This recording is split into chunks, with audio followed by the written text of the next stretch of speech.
Isang pinagpalang gabi po sa ating lahat. Muli ako ay nagagalak na nakatayo ngayon sa inyong harapan na magbahagi ng isang patotoo sa kabutihang ginawa ng ating Panginoong Diyos sa aking buhay. Nais ko pong ibahagi ang isang kwento na kung saan ay kung paano niya ako tinawag at dinala dito na mag-aaral. Ayan, ako po si Arabella Austrian, isa po akong Bible School student, first year Bible School student. At nais ko pong ibahagi ngayong gabi ito kung paano niya ako, kung ano yung ginawa ng Panginoong Diyos sa daan upang dalhin niya ako dito.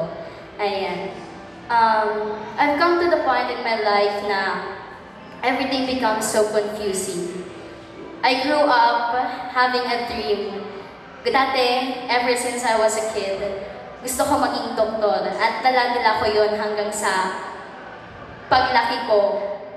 Ever since elementary, high school, senior high school. At then hindi ko alam bakit nung nasa grade 12 na ako, kung kailan malapit na ako magtapos, kung kailan isang taon na lang, graduate na ako, magka-college na ako. I just woke up one day and I realized, bakit parang ayoko na?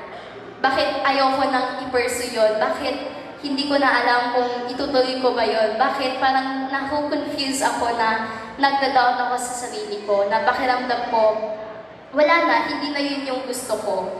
And yung pressure na nararamdaman ko at that time from my family to the people around me, from my friends, classmates, to my family who kept asking me, what is your plan for your future? Anong plano mo?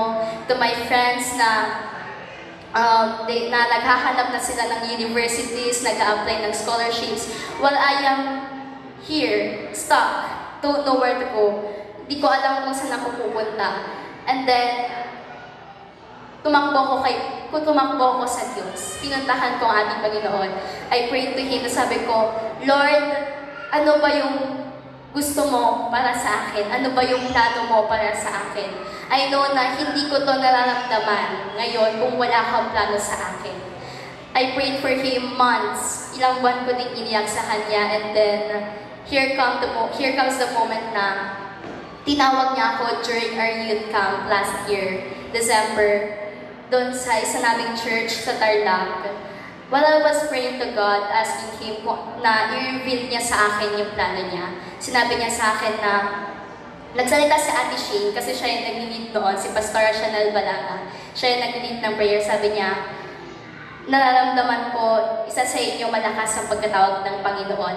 And at that moment, I felt like it was for me, na isa ako sa mga tinawag ng Panginoong Diyos. At nagpapasalamat ako dahil dinala niya ako dito. And I just want to give our encouragement to all of us here tonight na there will come a point in our life, moments in our life that we will be confused about things and hindi natin alam kung hindi natin alam kung sinong tatakbuhan natin. Magko-confuse tayo, hindi natin alam, maghahanap tayo ng kasagutan. If we don't know where to run to God. Tumakbo tayo sa ating Panginoong Diyos dahil naniniwala ako na hindi niya tayo pababayaan, hindi niya tayo bibiguin. And let us continue to trust His plans for us. Because I know na kung mabubuhay tayo sa planong inilaan niya para sa atin, kung susundin natin ang planong iyon, naniniwala ako na magtatagumpay tayo. Because if God brings you through it, He will bring you through it. And I am praising God for His goodness dahil sa halos isang buwan na pananatili ko dito sa Bible School. Yung blessing na natatanggap ko, nag-uumapaw from the people around me, sa mga Bible School students, to the teachers, to my pastors, to everyone, to my family. I am so blessed with their love and support na alam kong nagmumula dahil sa biyaya ng ating Panginoong Diyos. And I will, katulad nga po na sinabi niya, that the praise goes on. Yung theme natin ngayon, that the praise goes on. Let us continue to praise the Lord for His never-ending goodness and love to all of us.